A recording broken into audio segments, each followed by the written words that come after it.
Have you ever watched someone, or something, scratch the same spot over and over, like a secret trying to claw its way out? It was November, gray and steady with rain.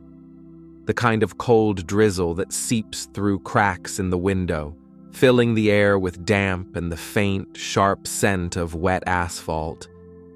The city had already surrendered to winter's edge. Early nightfall pressed down the streets by 5, and the small apartment I'd moved into 3 weeks ago felt both too empty and strangely full, as if it were holding its breath. I sat on the edge of my couch, staring at the patch of wall beside the hallway door. The wallpaper there was peeling at the corners, faded blue flowers now dulled to ghost shapes. Outside, a few cars passed, their headlights blurry through the rain-spotted glass. I hugged a mug of cold tea I hadn't finished, watching my breath fog the window. The apartment had a smell, a mix of old wood, a faint trace of something like burned toast, and that vague scent of loneliness that settles in a place where no one has lived long. I was waiting. Not for anything specific. Just waiting. Waiting for something to shift. My name is Sam. I'm 32, recently divorced, and more lost than I'd admit aloud. The move here was supposed to be a fresh start, a chance to build something new after the years of quiet fights, the long silences between me and Emma, the slow unraveling of everything I thought love was supposed to be. But here I was, sitting in this too-small apartment on a Tuesday night, trying to make peace with the weight of emptiness. It was the kind of night where even the streetlights outside seemed tired, their orange halos dimmed by rain and fog. And then I heard it, a soft, almost tentative scratching. At first I thought maybe it was the wind or the rain tapping against the window panes. But no. It was more deliberate, a steady rhythm, scratching right there. By the door, the wall. I turned my head slowly. There, in the dim light, a figure sat, small and shadowed. A cat. He was scruffy and thin, with a patchy coat of gray and white fur that looked like it had seen better days. His ears were tipped with little notches like battle scars. A faded scar ran across one cheek, barely noticeable except in the way it caught the light when he moved. His eyes were wide, a pale green that flickered with something I couldn't quite name. Fear? Hope? Maybe just a quiet kind of desperate patience. He was crouched low, claws dragging softly down that same worn patch of wall over and over. I didn't move. For a long moment, it felt like we were both holding our breath. Then, slowly, he lifted his head and looked right at me. No fear, just something that felt raw and honest, like he was asking, without words, "Will you see me?" I hadn't planned on taking in a cat. Not after the divorce, not when I was barely holding myself together. But there was something about him, this fragile, broken thing scratching at the same wall every night, that felt like a mirror to my own quiet unraveling. I didn't know his name. He was a stray, probably a survivor of the streets, but something about the way he sat there, so small, so steady, made me want to reach out. That night, I wrapped a blanket around my shoulders and sat down beside him, the cold wood floor creaking under me. He didn't run. Instead, he leaned slightly into my hand when I reached out, his rough tongue rasping softly as he licked my fingers once. The sound was strange and oddly comforting. Outside, the rain kept falling. Inside, the scratch continued, a quiet, relentless sound in the stillness. And I knew somehow this was the beginning. The next morning, The light came pale and gray through the blinds. I woke to the faint smell of rain mixed with something musky, cat fur, dust, and the kind of sharp newness that fills a room when something unexpected arrives. He was curled up on the edge of my bed, small and quiet. The rise and fall of his breathing was a soft rhythm that I hadn't known I needed. He had a name in my head already, though I hadn't said it aloud. Wallace.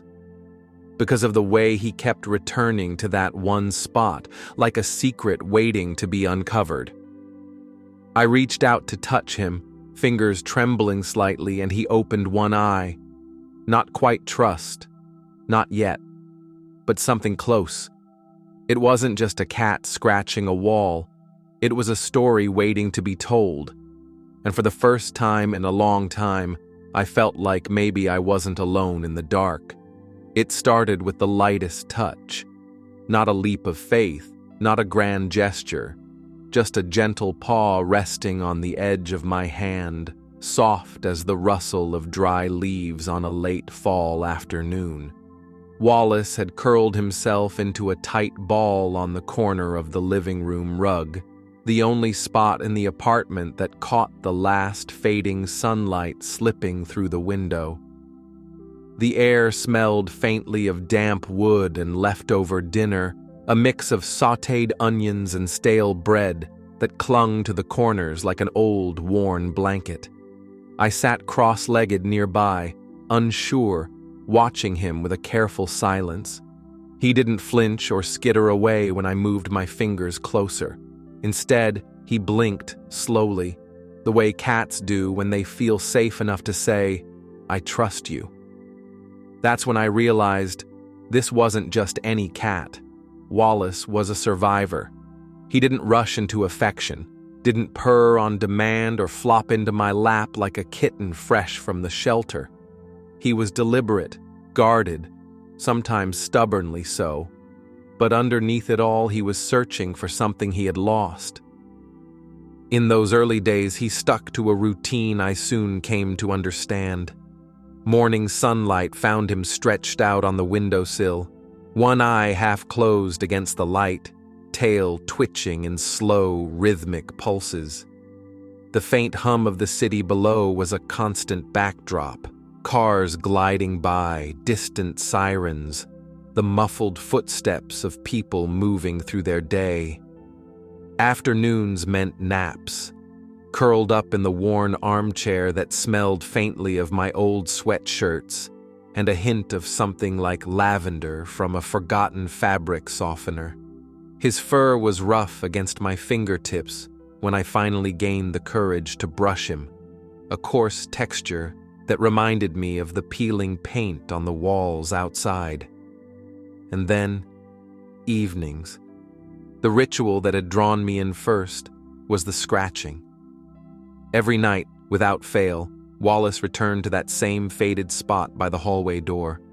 His claws scraped softly but persistently, making a sound that was almost hypnotic, like a quiet plea carved into the fabric of the apartment. I asked myself what he could possibly be searching for. The quiet moments between us grew in meaning.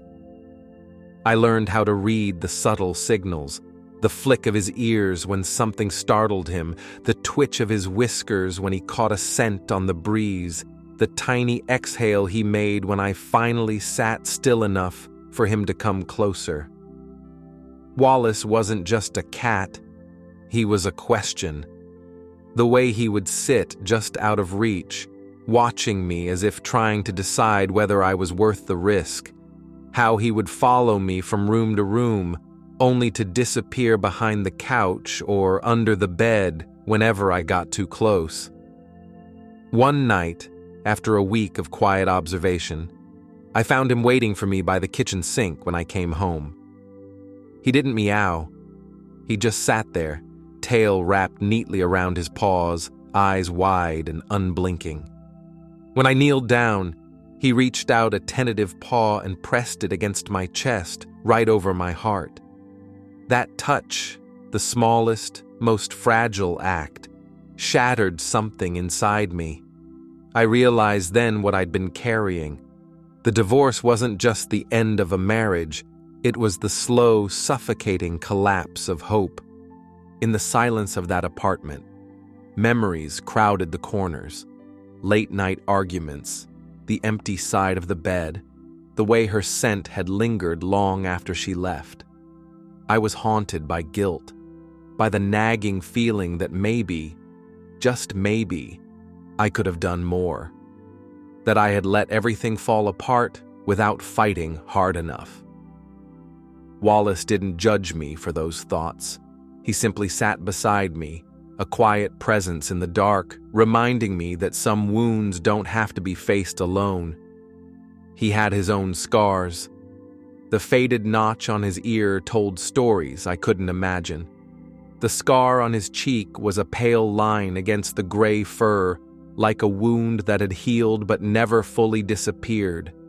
Sometimes, I caught him flinching at sudden noises, the slam of a door, a car backfiring down the street.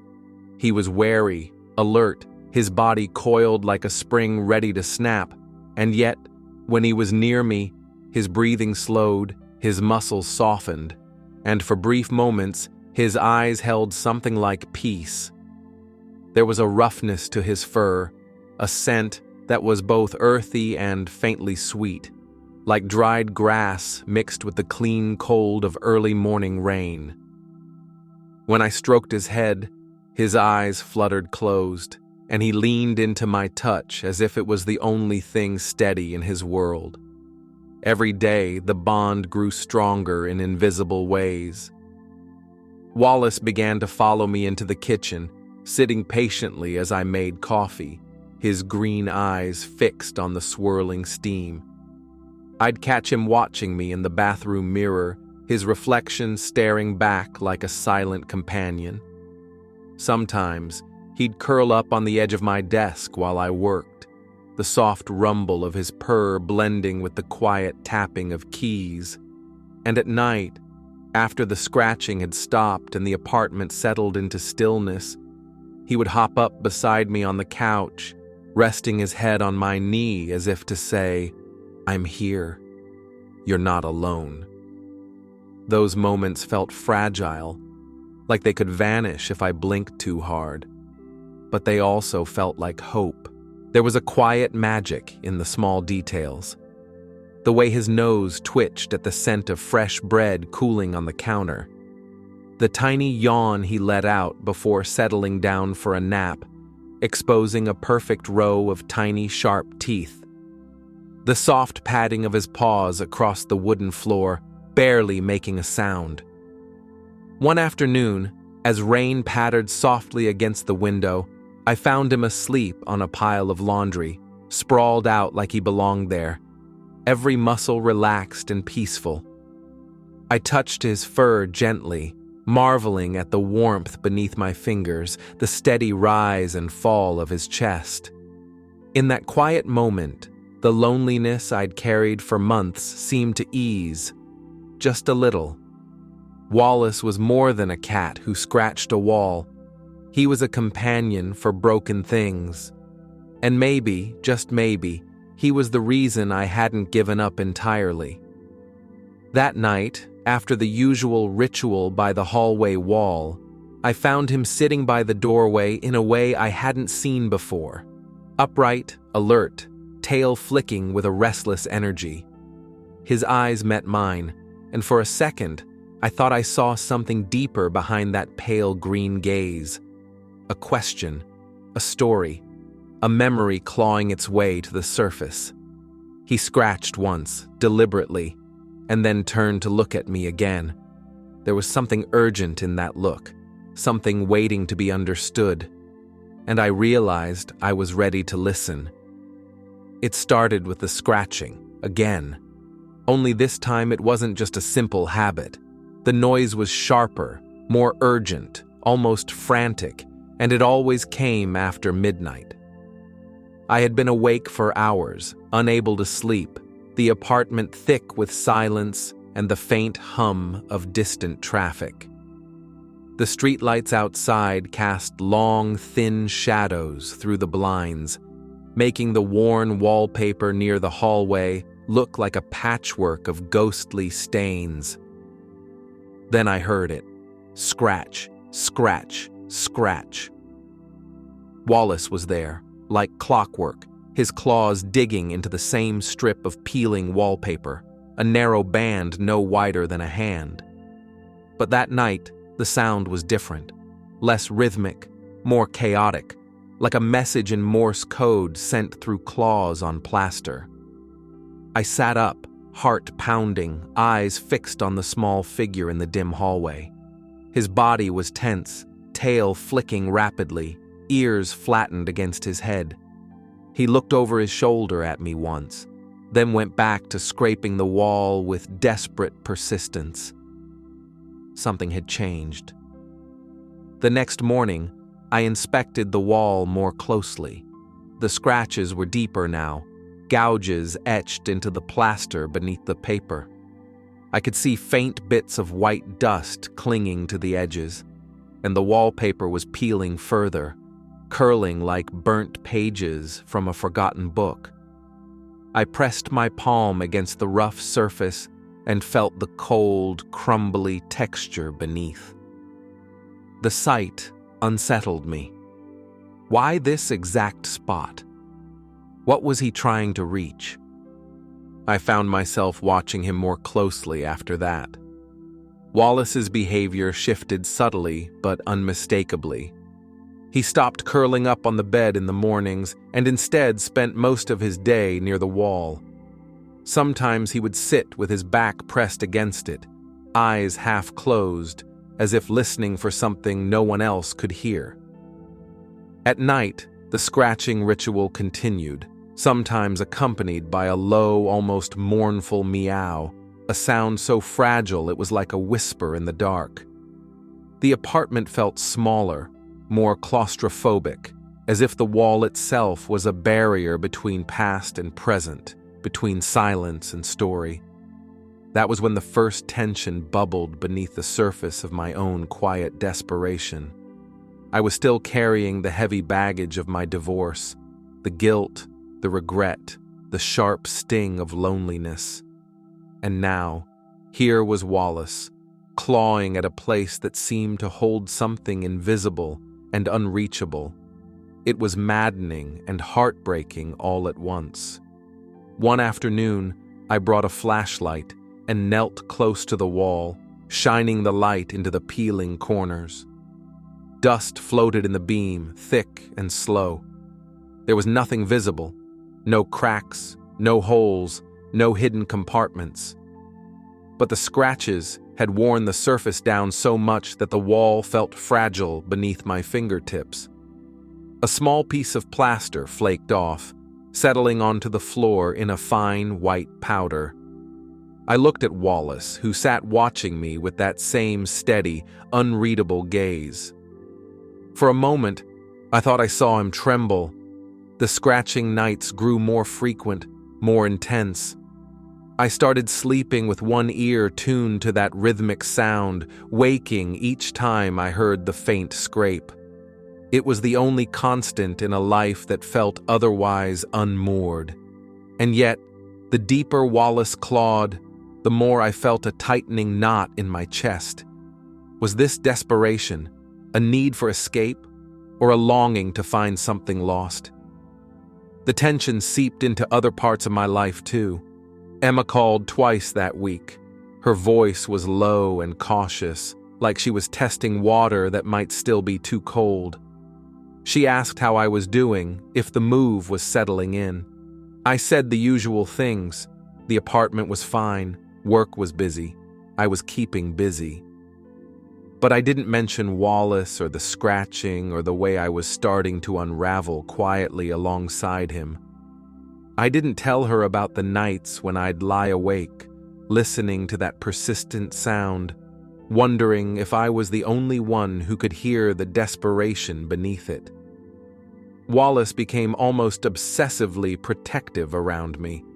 If I sat near the doorway, he'd plant himself between me and the hall, ears twitching at every noise.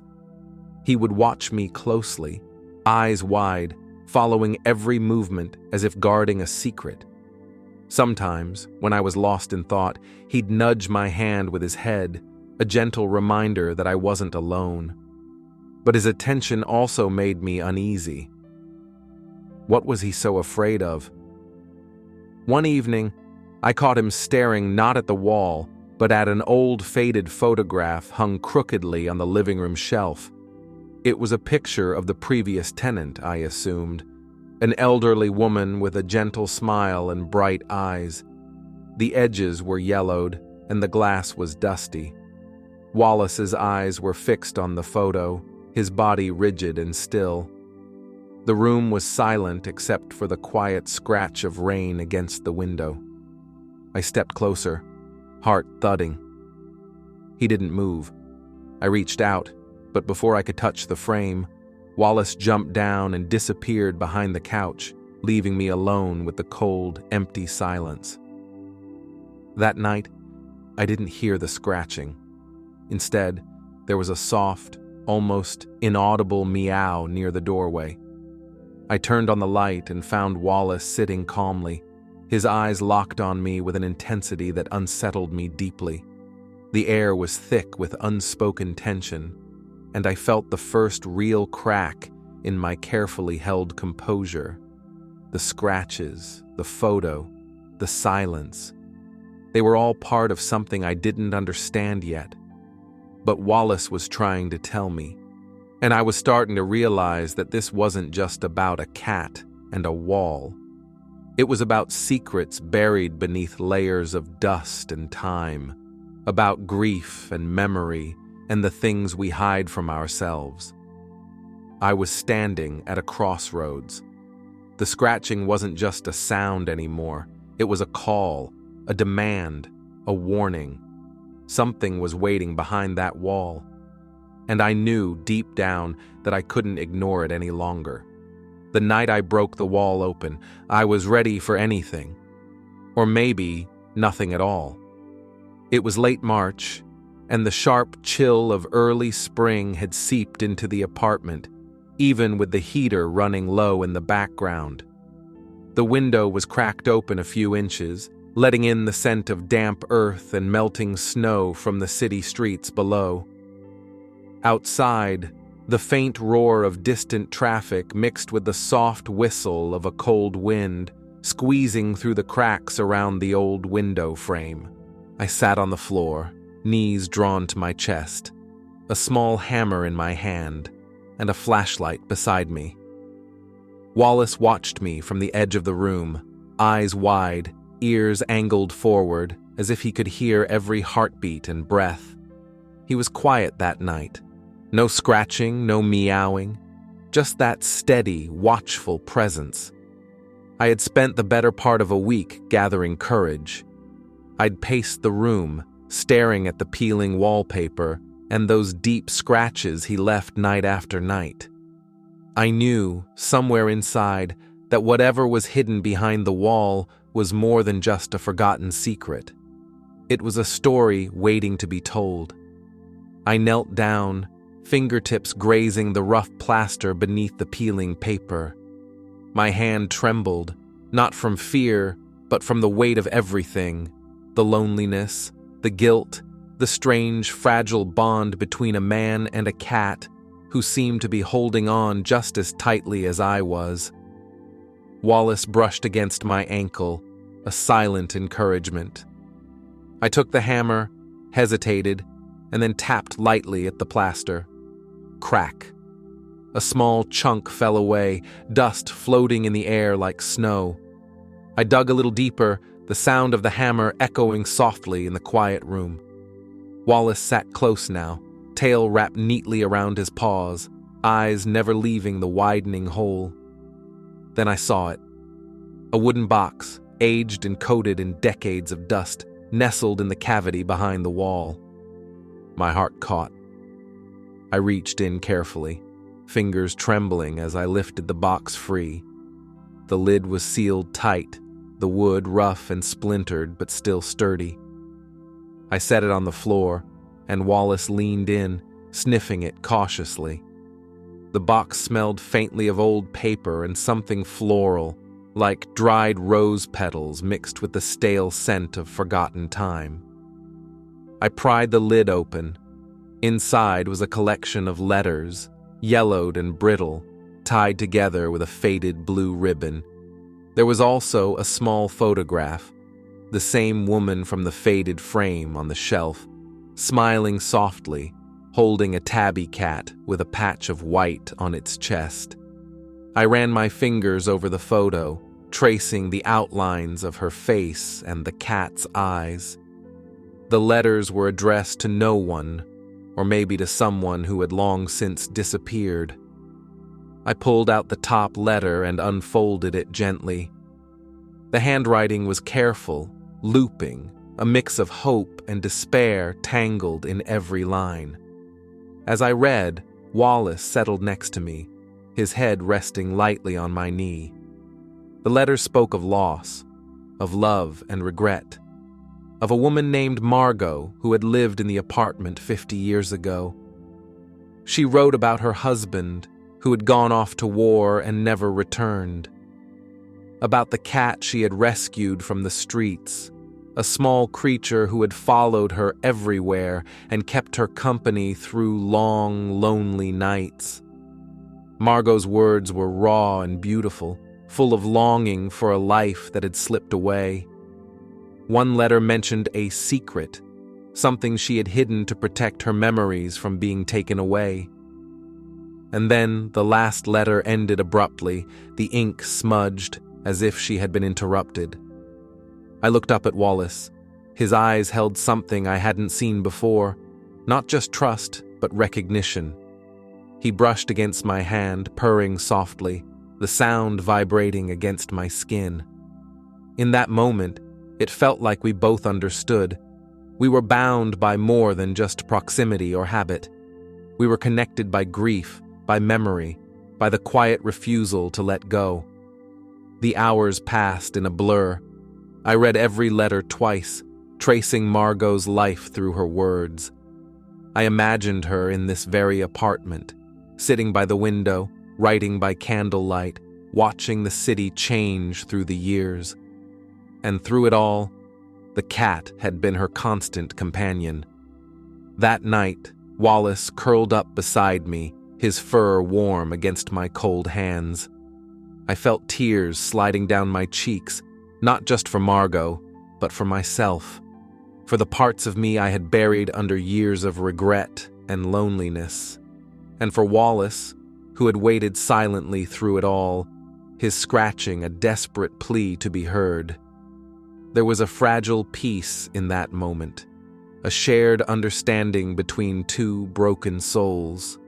I realized that by breaking open the wall, I had also broken open something inside myself. The past wasn't just a weight to carry, it was a story to be honored, and maybe, just maybe, a place to start healing. Wallace stretched and yawned, his eyes closing in contentment. I smiled through my tears, tracing the line of his scar, feeling the steady rhythm of his breathing. We were no longer alone, and whatever came next, we would face it together. The days after breaking open the wall settled over the apartment like a soft, hesitant dawn, neither bright nor dark, just somewhere in between. I wasn't sure what I had expected. Relief, maybe. Answers wrapped in neat bows. Some kind of closure that would let me sleep without Wallace's scratching pulling me back into the past. But life, I realized, never fits into neat boxes. Morning light came softer now. The apartment smelled different, not dusty or stale, but alive somehow. I'd left the hole in the wall exposed, a jagged scar that Margot's secret had revealed to me. The wooden box sat on the floor, the letters still inside, but I hadn't touched them in days.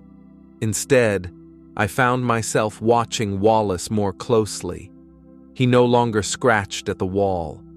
Instead, he sat nearby, sometimes staring into the empty space with the same quiet intensity, as if waiting for something just beyond sight. At night, he curled up at the foot of the bed, his breathing slow and steady. I felt the apartment breathing with us. The tension that had wrapped around the rooms like a thick fog was lifting, replaced by something softer, a fragile peace built on shared understanding. I found myself reaching for Wallace when the silence grew too loud, tracing the line of his scar, feeling the warmth of his body against mine. He had become my anchor, steady and unyielding, even as my own thoughts spun in every direction. Work had become both refuge and burden.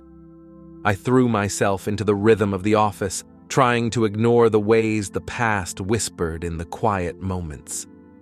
Emma called again, her voice lighter this time, more familiar. She asked about the apartment, the move, if I was settling in. I told her about the box, the letters, Margot's story. There was a pause on the other end before she spoke, soft, understanding. "Sounds like you're finally seeing the light in that place," she said. And maybe I was. But the light wasn't without shadows. I still carried the weight of my own story, of love lost and mistakes made, of hopes deferred and chances missed. Wallace seemed to sense it. Sometimes, when I was lost in thought, he would nudge my hand with his head, a gentle reminder that I wasn't alone. Other times, he'd sit in silence beside me, his presence a quiet comfort in the swirl of memories and regrets. The hole in the wall became a symbol of everything I was trying to face. Not just Margot's secrets, but my own. I thought about the years I had spent hiding parts of myself, emotions I was too scared to confront, memories I pushed aside. The wall was a boundary, yes, but breaking through it was an act of courage. One evening, I sat by the window with Wallace in my lap, the city lights twinkling below like distant stars. The letters lay unopened on the floor beside me. I realized I wasn't ready to read them again. Not yet. Some stories need time to unfold. Wallace stretched and yawned, his soft purring filling the quiet room. I felt a gentle warmth spread through me, the kind that comes from knowing you're not alone. We had both been wounded, scarred by our pasts, but together we were beginning to heal. I started small routines with Wallace, morning stretches by the window, slow walks through the apartment, quiet moments in the soft glow of the evening. He followed me around like a shadow, curious and watchful, his trust growing with each passing day. Sometimes he'd stop and stare at the wall, but without scratching, just watching, waiting. The apartment felt different now, less a prison of memories and more a home where new stories could begin. I started to open up to the possibility of hope, not the kind that promises a perfect future, but the kind that whispers that we can carry our scars and still find moments of joy. There was still mystery in the air, questions left unanswered. Who was Margot, really? What happened to her cat? Why had she hidden those letters? But the answers didn't feel urgent anymore. What mattered was the space she had made for me to feel less alone, and the space Wallace and I were creating together. One night, I caught Wallace sleeping near the hole in the wall, his small body curled in a perfect circle. I knelt down and placed my hand gently on his back. His fur was soft beneath my fingers, warm and steady. In that moment, I felt the full weight of everything, the past, the present, the fragile thread of connection that held us both. Life was moving forward, quietly but unmistakably. I was still healing, still learning to carry my own scars with grace, but I was no longer afraid of what lay behind the walls, in the apartment, or inside myself. And Wallace? He was no longer just a cat scratching at a wall. He was a reminder that sometimes the deepest connections come from the most unexpected places, from the quiet persistence of a creature who refused to give up, even when everything seemed broken. I smiled softly and stood up, Wallace following close behind. The night was calm, the city humming its familiar lullaby. And as I closed the door behind me, I knew we were ready for whatever came next. It was one of those mornings when the light feels fragile, like it's holding its breath. The kind of early spring dawn where the sky is just a pale wash of blue and gray, and the city outside is quiet. The usual hum still waking up, muffled under a soft veil of mist. I was sitting cross-legged on the floor near the hole in the wall, Wallace curled tightly in my lap, his head resting against my chest. The box with Margot's letters was open beside me, but I wasn't reading them anymore. Not yet. Instead, I was running my fingers over the rough edges of the plaster, tracing the scar we'd made together. Wallace stretched and flexed his claws gently against my leg, a slow, familiar rhythm that had become a kind of unspoken conversation between us. I was still thinking about Margot, about her story, but also about mine. How much we all carry without knowing it. How we sometimes guard memories and secrets like treasures, and how those treasures can weigh heavy on the soul. The apartment felt different now. It wasn't just a place to live.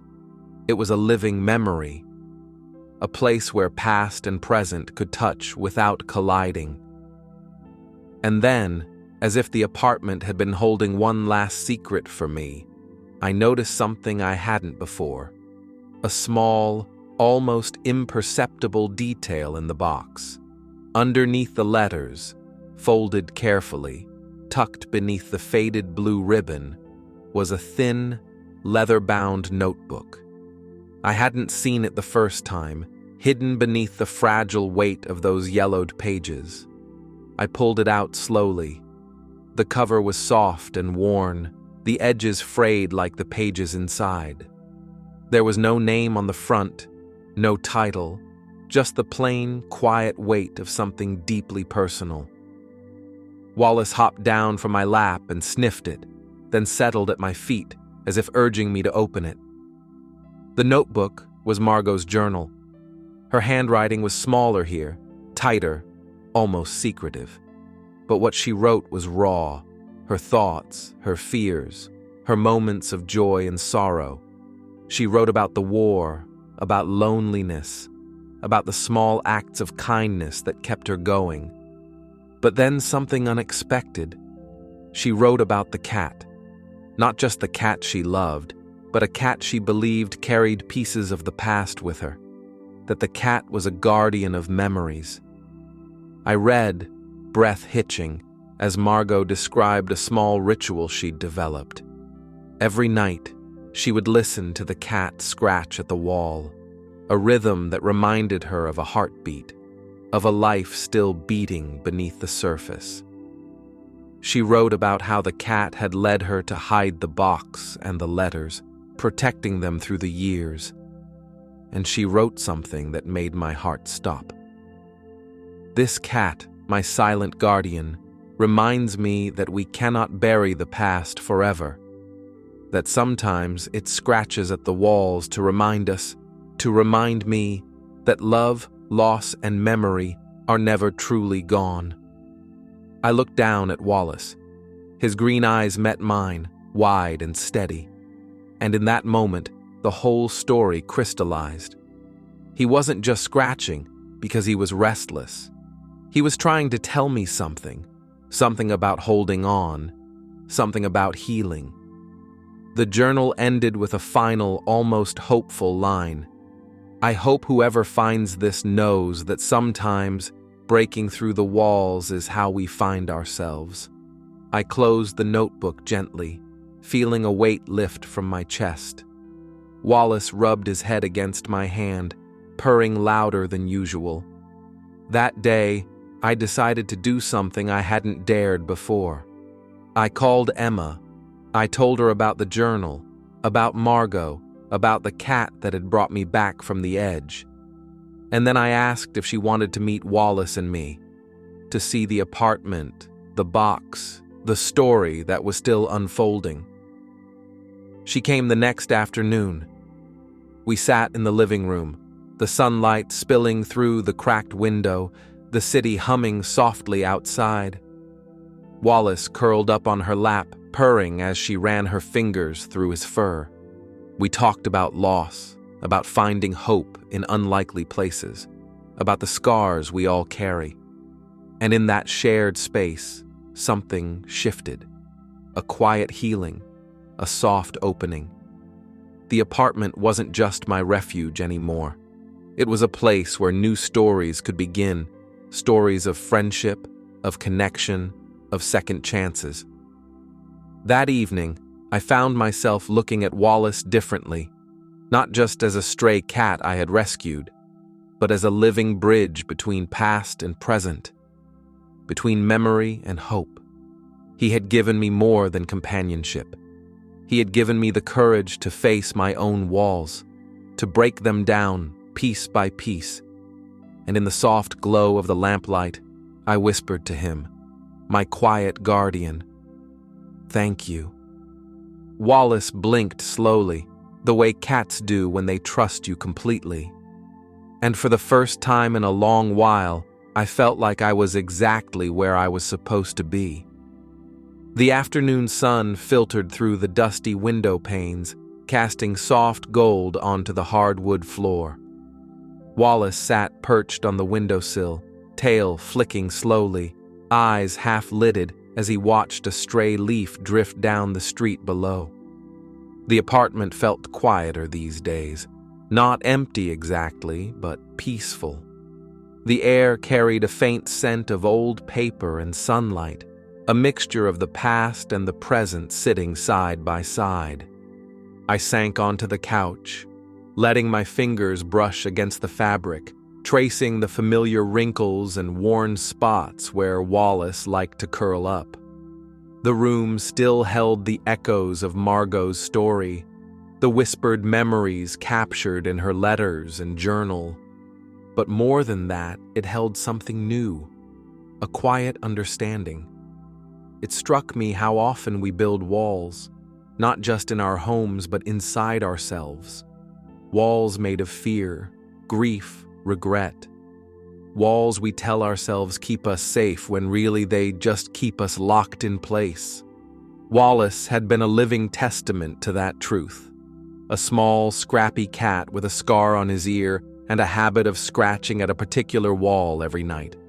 At first, it seemed like a quirk, a strange behavior born of anxiety or habit. But it turned out to be a message, a plea to look beyond the surface, to break through the walls that keep us from facing what truly matters. I thought about Margot, the woman who had hidden her memories in that box behind the plaster. How brave she must have been to protect her story for so long, to trust that someday someone would find it. And how lucky I was, in a strange way, that Wallace had led me there. We are all carriers of stories, some told, some silent. And sometimes it takes a quiet guardian to help us find the courage to listen. There were mornings now when Wallace followed me into the kitchen, weaving between my legs as I prepared coffee. He greeted me at the door when I came home, his eyes bright and full of something like welcome. Sometimes, when the world feels too heavy, I find him waiting on the windowsill, watching the light change. And in those moments, I feel the soft thread of connection that binds us, not just to each other, but to the past and the future. Grief, I learned, isn't a wall to be knocked down all at once. It's a door to be opened slowly, a crack of light that widens with patience and time. I still haven't read all of Margot's letters, Some days I'm not sure I want to, because the mystery is part of the magic, the space where hope and memory dance. Wallace reminds me that healing isn't linear, that trust grows in quiet moments, when a paw reaches out to rest on your chest, when a soft purr vibrates against your skin, when a scarred cat chooses to stay. I sometimes catch myself watching him and wondering what else he might be holding inside. What stories lie beneath the surface of those emerald eyes? And then I remember, it's not about knowing everything. It's about being present for what is.